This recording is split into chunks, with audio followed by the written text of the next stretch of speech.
Hi everyone! Today I want to talk to you guys about the weakening of scientific truthfulness and ethics within scientific communication.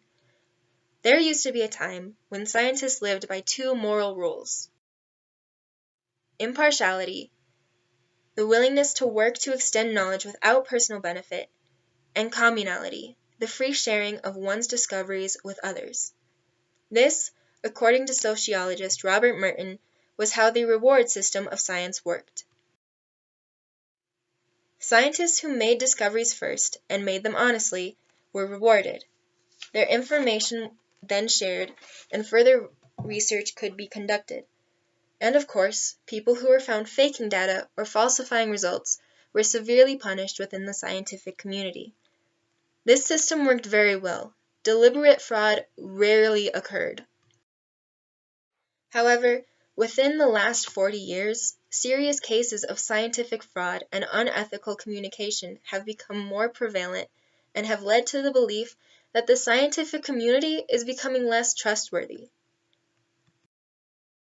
Politics, funding, peer pressure, and even reputation are only some of the reasons the scientific community is turning to plagiarism, fake data, exaggerating or suppressing information, and using images to conceal the truth.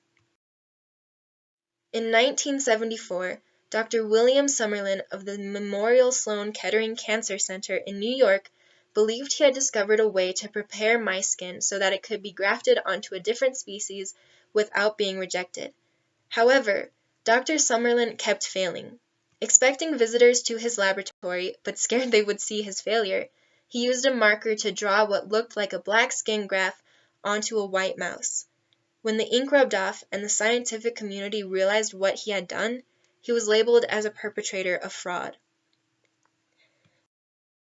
This case was only the beginning of many fraudulent claims in the scientific community, but the prevalence of fraud in the scientific community is rising. Since 1977, the amount of reports retracted for scientific misconduct has increased exponentially. On top of this, the fraud is becoming worse and harder to punish. A good example of this comes from the hot topic of climate change. Climatologists from the National Oceanic and Atmospheric Association have claimed that the NOAA has tampered with data in order to push political agendas by exaggerating the truth.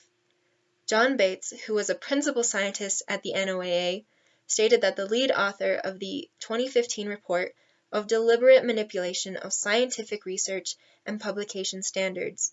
John Bates argued that the lead author, Thomas Carlyle, did this by manipulating the report to maximize the idea of warming and minimize the documentation or scientific proof.